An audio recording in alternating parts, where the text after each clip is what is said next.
check this out. J.D. Vance is trying to make an excuse up for Donald Trump and his rhetoric. Let's get into it. Another deadly act is sparking more finger pointing, despite calls to tone down the political rhetoric in this country.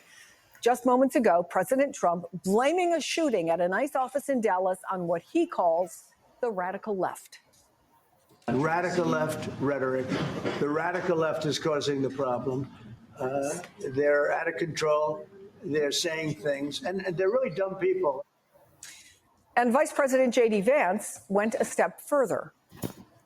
Here's what happens when Democrats like Gavin Newsom did say that these people are part of an authoritarian government. What they're doing is encouraging crazy people to go and commit violence. If your political rhetoric encourages violence against our law enforcement, you can go straight to hell and you have no place in the Now, JD, you can go straight to hell.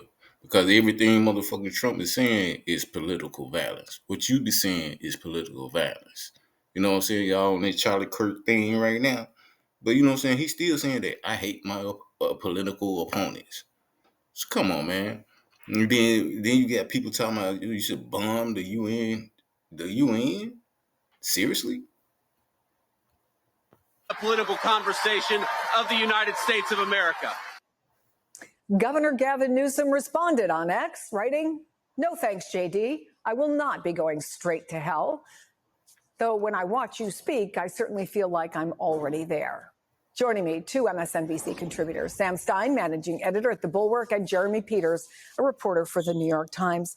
Jeremy, when political leaders are filling the dialogue space with the blame game, with finger pointing, where's the room for finding out solutions? And by the way, no one's even talking about the victims in Dallas.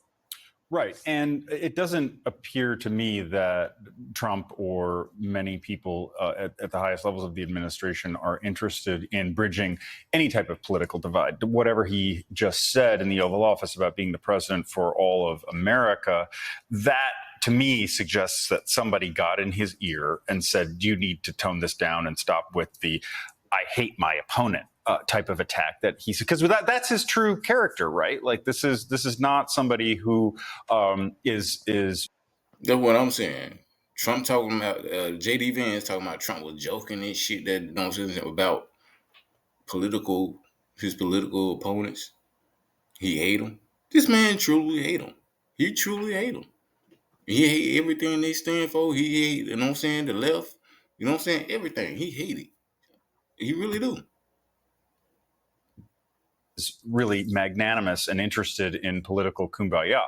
I think the hypocrisy here, though, is kind of the point, right?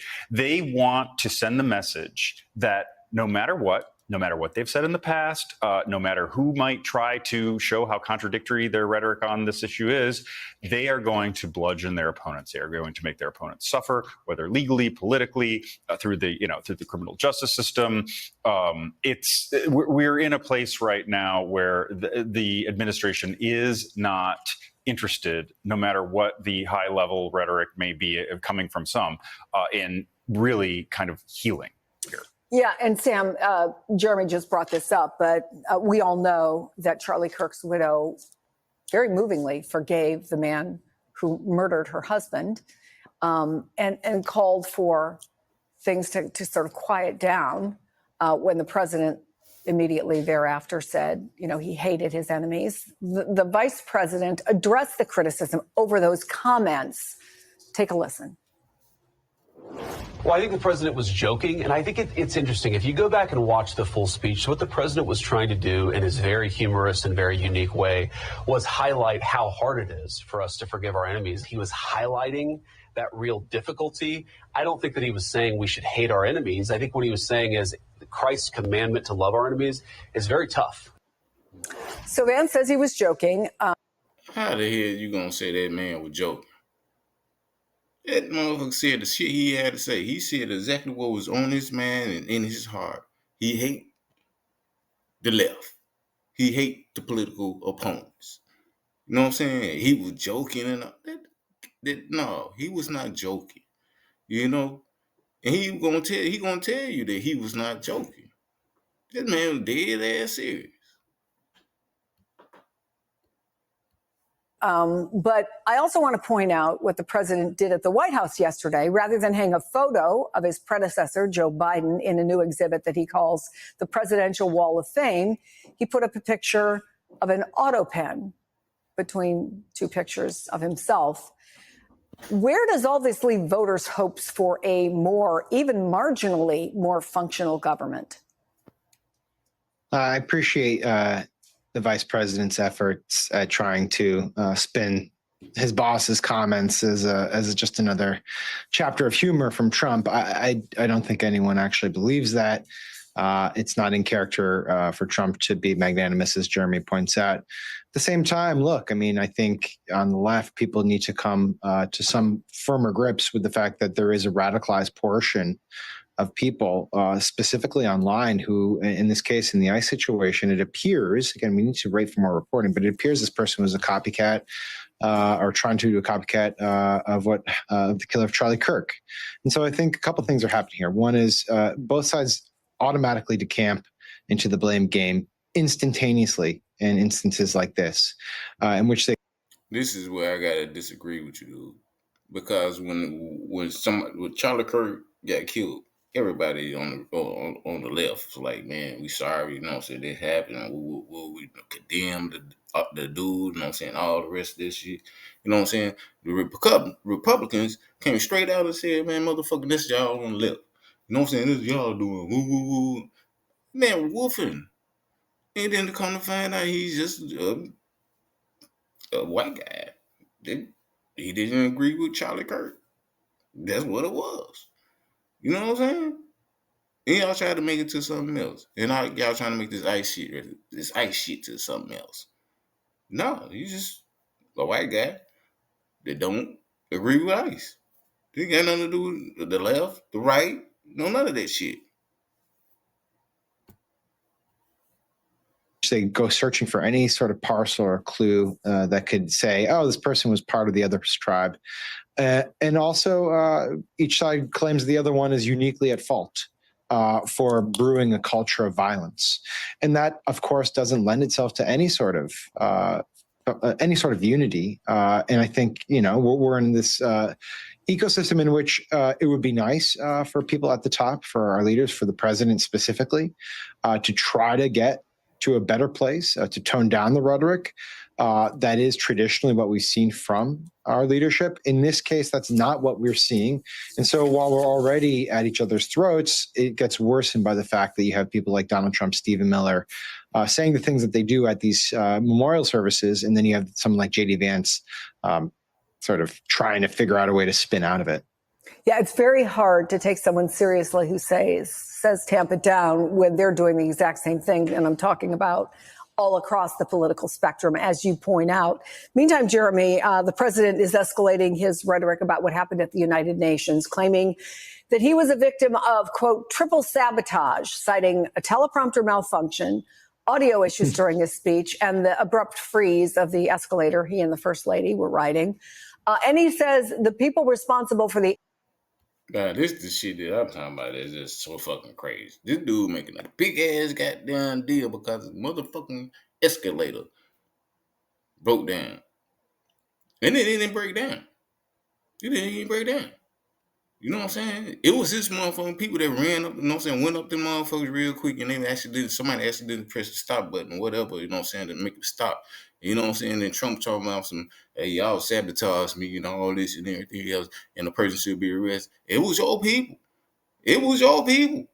Arrest them motherfuckers then. Shit, because it's them your people. Shit. Hey, what is he talking? All right, yeah, let's go back. The escalator malfunction, quote, should be arrested. Fox News host Jesse Waters then went further. This is an insurrection.